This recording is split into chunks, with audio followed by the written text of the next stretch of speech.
Hey friends, Miss Hendry here. We are going to talk about numbers 3, 4, and 5 today, just as a review. All right.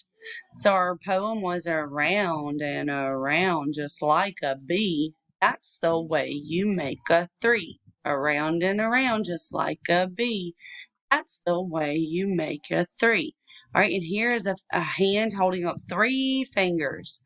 Here are 3 dots in a tens frame. Here are 3 blocks, and here are 3 dots on a die, around and around, just like a bee. That's the way you make a 3. Down and over and down some more. That's the way you make a 4. Down and over and down some more. That's the way you make a 4. All right, here is a hand holding up 4 fingers. 1, 2, 3, 4. Here are 4 balls, and here is a die with 4 dots on it. Here are 4 dots inside of a tens frame. All right. Short neck, belly fat. Mr. 5 wears a hat.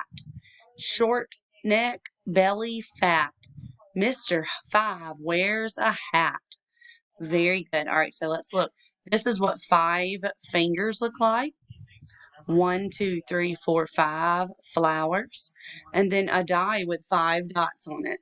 And then this is a tens frame with 5 dots. 1, 2, 3, 4, 5. Short neck, belly fat. Mr. 5 wears a hat.